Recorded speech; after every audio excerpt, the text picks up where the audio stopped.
we meet again. So, for today's video, as you can tell by the title, I will be reading the first lines of books I've bought recently. I have a small stack.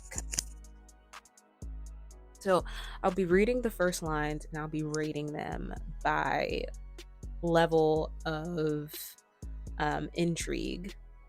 So here's a small stack. Right here, it is 4 books that I bought recently. A few of them I've read already. And then we've got books on my Kindle as well, and I've read a few of them on here.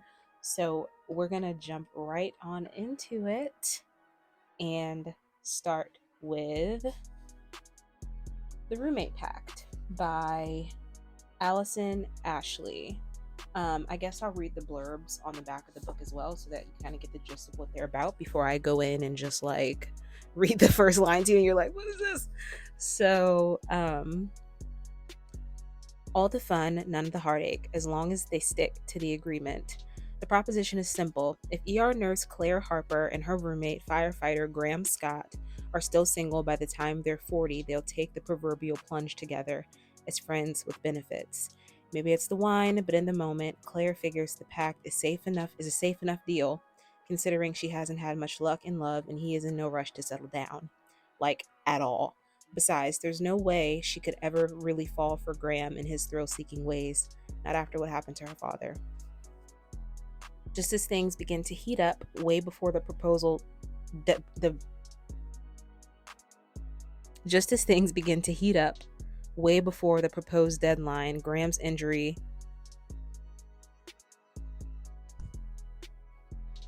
I'm not illiterate, I promise. But like I kind of am.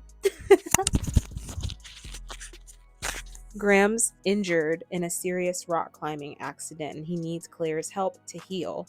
She'll do whatever it takes to nurse him back to health, even if it means moving into Graham's bed and putting up with his little dog, who hates her.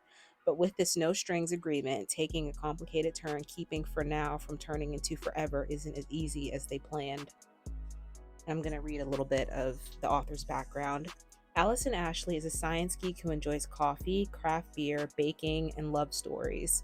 When she's not working at her day job as a clinical oncology pharmacist, she pens contemporary romances, usually with a medical twist. She lives in Oklahoma with her family and beloved rescue dog. So, it's one of those cute little like cartoony style covers. So cute. And then his little dog is right there. And so let me just, as I go in to read the first sentence. Well, that's pretty short. Claire Harper was holding a piece and the commotion started. That's the first sentence. And usually when I go to buy books, what I'll do is I'll read the first like paragraph just to get a feel for whether it's the kind of book that I want to read, if the author's writing is writing that I can get into. And when I read that, I was like, okay. So on a scale of 1 to 10, as far as polarization goes, this is definitely like a high 8.5 for The Roommate Pact.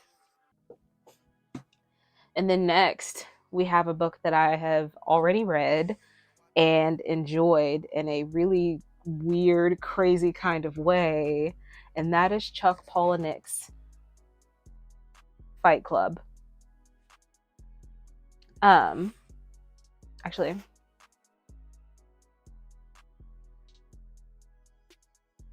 gotta get that. Gotta get that, like, I don't know, like profile photo for the video. That screen grab. But so I'm gonna read you some of the reviews. Astonishing, Seattle Times. Irresistible, Scott Him. Diabolically sharp, Washington Post. Potent, Catherine Dunn. Memorable, Robert Stone. Hot. That's hot. And interesting, it's not Paris Hilton. it's it's Tom Jones. Ferocious, Dennis Cooper. Amazing, Barry Hannah. Sparse, fast paced, and direct, Guardian. Now on to the actual blurb. I really hope that you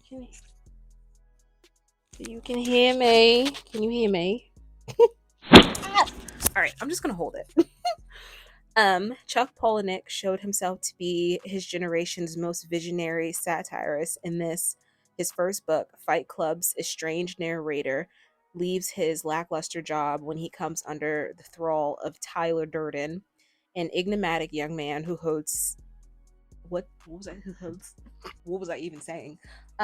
Who holds secret after hours boxing matches in the basements of bars. There, two men fight as long as they have to. This is a glorious original work that exposes the darkness at the core of our modern world. And remember, the first rule about Fight Club is that you don't talk about Fight Club. Chuck Palahniuk is the best-selling author of more than 17 fictional works, including Invisible Monsters, Survivor, Choke, Lullaby, Diary, Haunted, Rant,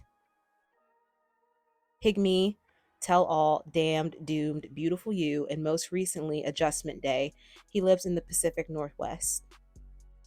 Fight Club, everybody. When I first read this book, I did think it was really good. I'm not really sure what I rated it, but I think what I'm going to do to give this video a little twist is I'm going to put my ratings on the screen. So when I'm done filming, I'll go through Goodreads for the ones that I have read and see my reviews and put them on the screen for you all to see. And so without further ado, let's get to the first sentence. Hopefully it's a good one.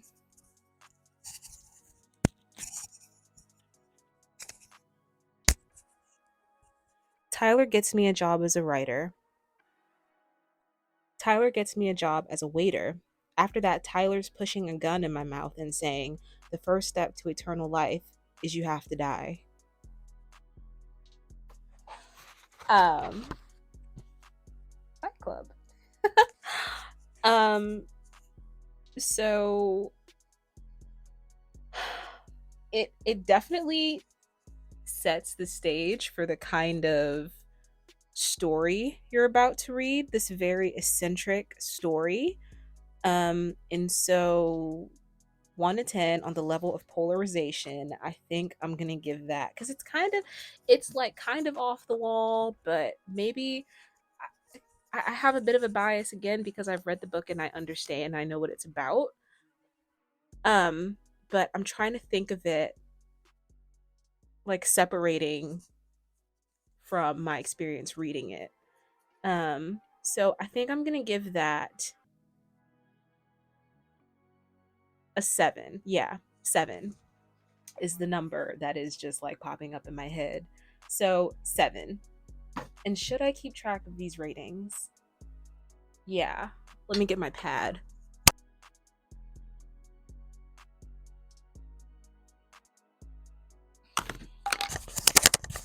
All right, so let's do the next one. And actually this whole stack, with the exception of the roommate pack, is books that I've read already, but I have bought them recently.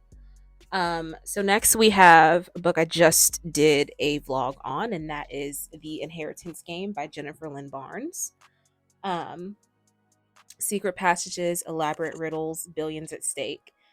And I have read this blurb already in a review. Well, not in a review, but in the vlog. So that's all I'm gonna read is what I just read.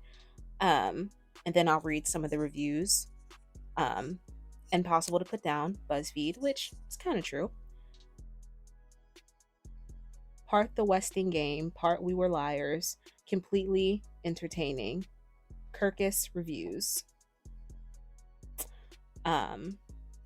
When I was a kid, my mom constantly invented games.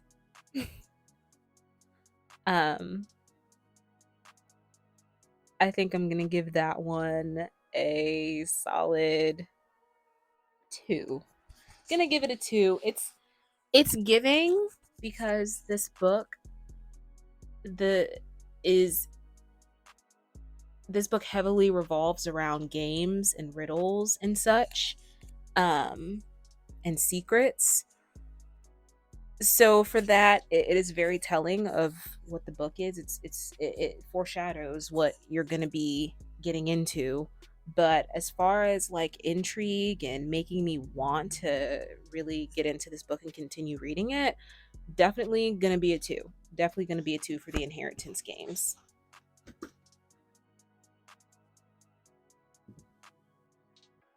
And then last with the physical books, we have one of my favorites. I'll have to read it again to really see if it gets to gets a spot on my favorite of all times list, but this book was excellent when I first read it. It's the best Nora Roberts book I've ever read. Um and that is Nightwork. Look at that cover. It's really pretty too. Except for that dumb gold sticker that really isn't a sticker, but and I love that it's matte and it's kind of like canvas. Um, greed, desire, obsession, revenge. It's all in a night's work. Harry Booth started stealing at 9 to keep a roof over his ailing mother's head, slipping into luxurious, empty homes at night to find items he could trade for precious cash. When his mother finally succumbed to cancer, he left Chicago but kept up his night work, developing into a master thief with a code of honor and an expertise in not attracting attention or getting attached, until he meets Miranda Emerson, and the powerful bond between them upends all his rules. But along the way, Booth has made some dangerous associations, including the ruthless Carter Laporte, who sees Booth as a tool he controls for his own profit. Knowing Laporte will leverage any personal connection, Booth abandons Miranda for her own safety, cruelly, with no explanation, and disappears. But the bond between Miranda and Booth is too strong, pulling them inextricably back together. Now Booth must face Laporte to truly free himself and Miranda once and for all. Night work, ladies and gentlemen. When he was 9 and his mother had her first deadly dance with cancer, he became a thief. Again, it really straight in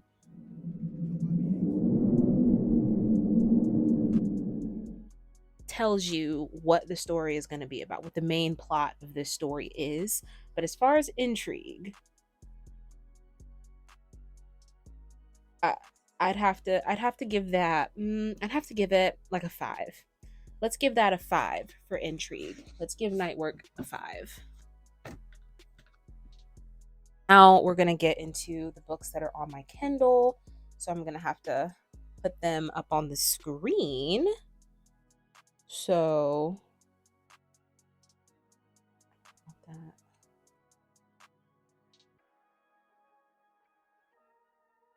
So here we have a CSI movie tie-in book, and I just have to wait for it to download.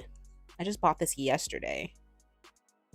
Oh, at some point, Domingo's late night relaxation was interrupted by, well, that was the $1,000,000 question, wasn't it? And that's the first sentence. I guess you could say that's 2 sentences, but we're gonna go ahead and we're I'm gonna take that one. As far as intrigue, that makes me want to see like what was Domingo's late night relaxation interrupted by? What was Domingo doing as late night relaxation? What happened to Domingo? You know? Who is Domingo?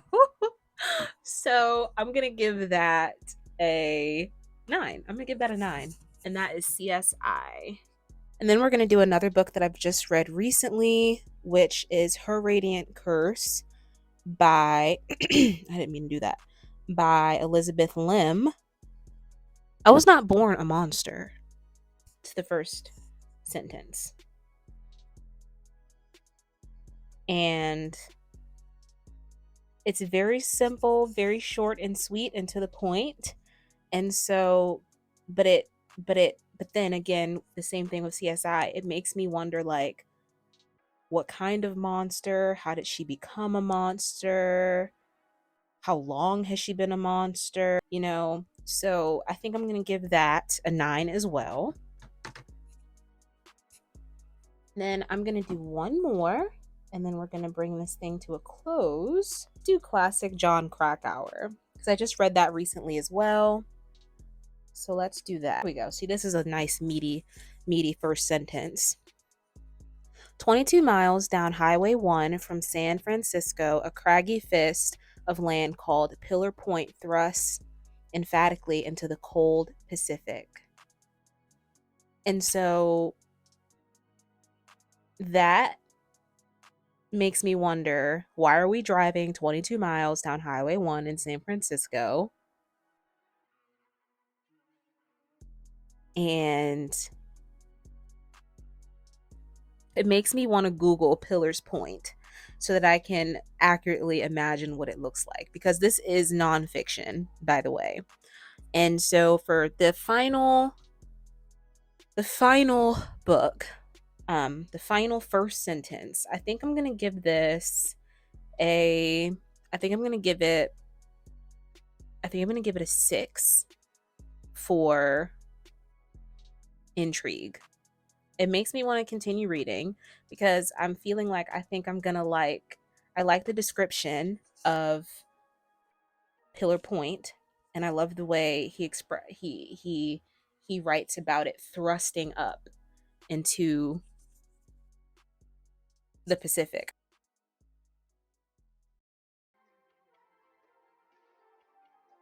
Book is it's a compilation of John Krakauer's um his a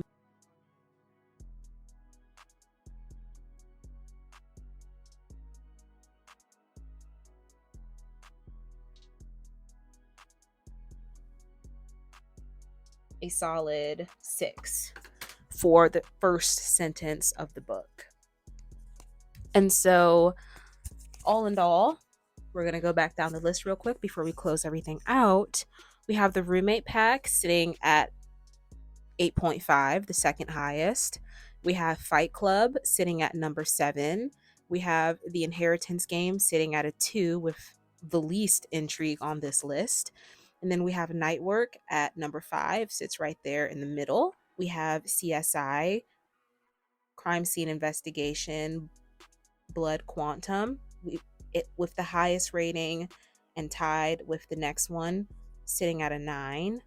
And we have Her Radiant Curse sitting at a 9. And then we have Classic John Krakauer sitting at a 6, again, right in the middle of the pack.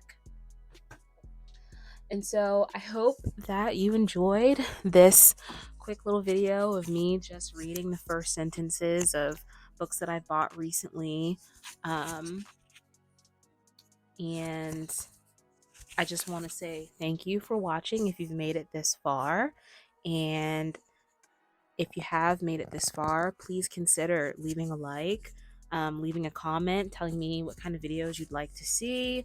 Would you like to see more of the content I've already put out, or giving me suggestions, some ideas on what to put out in the future, or even just some encouragement, or even just to say hi? It tells the YouTube algorithm that you want to see my content, and then it puts it out there for other people to see and to come across my content, and it really, really helps and encourages me to make more videos and